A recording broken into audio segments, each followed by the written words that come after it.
श्री स्वामी समर्थ, श्री गुरुदेव दत्त। आम्ही आलो आहोत श्री क्षेत्र कुमसी येथे।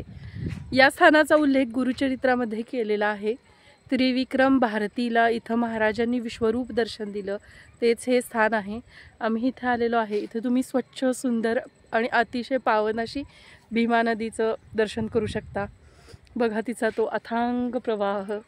आम्ही आता तिचं दर्शन घेतलं आणि आता आम्ही विश्वरूप दर्शन झाल्यानंतर ज्या पादुका इथे महाराजांनी दिला त्या पादुकांचं दर्शन घ्यायला जात आहोत। तर तुम्ही माझ्यासोबत हा ब्लॉग असाच पाहत राहा। काही स्थानंही अशी अतिशय गूढ आणि अगम्य असतात, त्यापैकीच हे स्थान आहे। महाराजांना जिथं लीला करायची असती तिथं ते लीला करतात। लीलाविहारीच आहेत ते।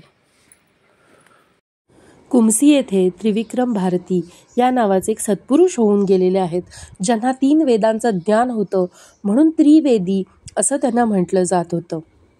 त्यांनी अजाणतेपणे नृसिंह सरस्वती स्वामी महाराजांची निंदा केली होती की त्यांना हा दांभिक गोष्टी कशासाठी पाहिजेत, ते स्वतःला संन्यासी म्हणतात, तर मग त्यांना पालखी मेळा कशासाठी हवा, अशी त्यांची निंदा केली होती।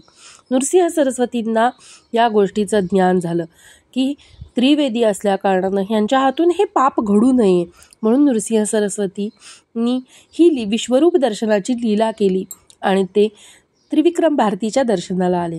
त्रिविक्रम भारती हे नरसिंहाचे भक्त होते, त्यामुळे ते ध्यानाला बसले की नरसिंहाचं ध्यान करत असत आणि साक्षात नरसिंह त्यांना दिसत असे। त्या दिवशी ते ध्यानाला बसले, त्यांना नरसिंहाचं दर्शनच होईना। अशा वेळी काय करायचे? आज आपल्या हातून काय पातक घडलं की आपल्याला दर्शनच होत नाही, असा त्यांना प्रश्न पडला।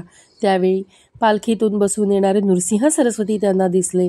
ढोल, ताशे, नगाडे वाजत होते, वाद्यांचा जयघोष होत होता, घोडे वगैरे इत्यादी पालखीच्या समोर होते। त्यावेळेला त्रिविक्रम भारती कोण आले आहेत हे पाहण्यासाठी तेथे गेले। तेथे गेल्यानंतर त्यांना दिसलं की पालखीत बसलेले नृसिंह सरस्वती आहेत, पालखीचे धारेकरी नृसिंह सरस्वती। चराचरात त्यांना नृसिंह सरस्वतीच दिसायला लागले।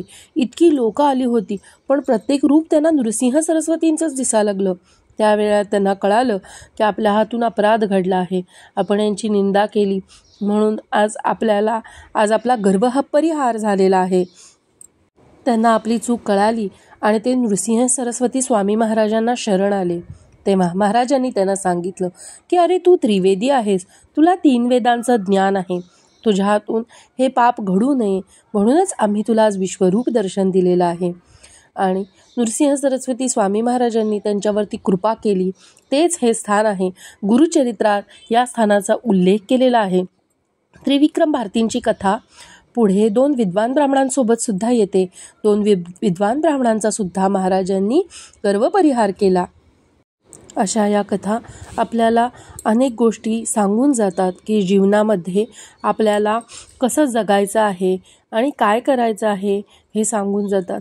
खरंच आध्यात्मिक यात्रा म्हणा, वाचन जप म्हणा, किंवा एक प्रकारे ध्यान म्हणा, काहीही म्हणा, तुम्ही कोणतीही गोष्ट सेवा करू शकता, तुम्हाला जीवनात आनंद मिळेल, खरा आनंद मिळेल। हे पहा ना, या स्थानाला कितीतरी वर्षांपूर्वी, म्हणजे जवळजवळ 600 ते 700 वर्षांपूर्वी या लीला झाल्या आहेत, परंतु ही स्थानं इतकी परम आणि पवित्र आहेत की आजही तुम्ही तिथे जाऊन अल्पशी जरी सेवा केली, दर्शन जरी केलं, तरी महाराज तुम्हाला भरभरून देतात। ही गुरुकृपा आहे आणि ती सर्वांना लाभो, हीच मी महाराजांच्याकडे प्रार्थना करते। आणि तुम्हाला सुद्धा अशा यात्रा कराव्यात अशी इच्छा हो, यासाठी प्रार्थना करते। कारण गुरुकृपा कुठल्याही बाजारात विकत मिळत नाही। जगात सगळं काही मिळतं, पण गुरुकृपा नाही, ती सेवेनंच प्राप्त करून घ्यायला लागते। म्हणून जीवनात सेवा करा। श्री स्वामी समर्थ।